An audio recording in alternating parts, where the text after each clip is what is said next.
À la recherche de l'essentiel. Le livre des vivants. De la part de Jésus de Nazareth. Le baptême. À partir de « Allez, faites de toutes les nations des disciples. Baptisez-les au nom du Père et du Fils et du Saint-Esprit. Apprenez-leur à observer tout ce que je vous ai prescrit. » Que comprendre?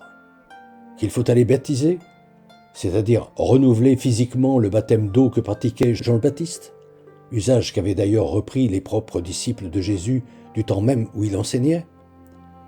Mais si baptiser signifiait d'abord autre chose, si cet acte, devenu sacrement, voulait simplement dire, révéler, annoncer la bonne nouvelle à toutes les nations.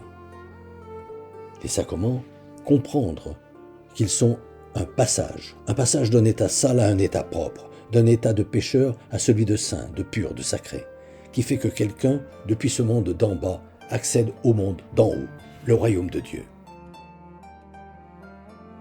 Cette bonne nouvelle que n'est capable d'accueillir que celui qui l'attend, comme l'explique Jésus quand il envoie les 12 disciples en mission. Ou bien on vous accueille et on vous écoute, ou bien on ne veut pas recevoir ce que vous apportez, auquel cas n'insistez pas, allez-vous-en. D'où l'inutilité d'aiguiser ses arguments, de passer des jours et des jours à essayer de convaincre. Quelques heures suffisent, et moins même. Toute autre attitude, j'en ai peur, ne vise qu'à satisfaire son amour-propre, et n'est, dans le meilleur des cas, que vaine agitation verbale.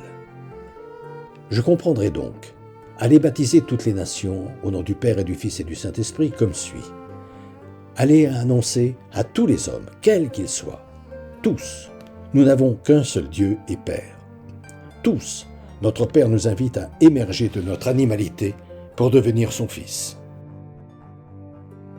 Entrer en union avec Jésus qui nous a révélé ce mystère, comme les sarments sont reliés au cep qui leur apporte la sève, et devenez de vrais hommes et de vraies femmes. Tous, Dieu nous a dotés d'un récepteur commun pour que nous puissions écouter comment accomplir sa volonté, notre conscience, cette partie de lui, en permanence présente en nous, que nous avons pris l'habitude d'appeler le Saint-Esprit. Telle est ma manière d'appréhender la réalité d'un Dieu en 3 personnes. À la semaine prochaine, fraternellement. Depuis des années, environ une fois par mois, j'envoie une lettre d'information spirituelle à tout mon carnet d'adresses. Le thème du moment est, depuis janvier 2019, être chrétien, ça veut dire quoi? Si ce sujet vous intéresse, n'hésitez pas à me transmettre votre mail, en vous contentant d'indiquer auditeur YouTube, vos noms et prénoms, et éventuellement votre numéro de téléphone si vous souhaitez me parler.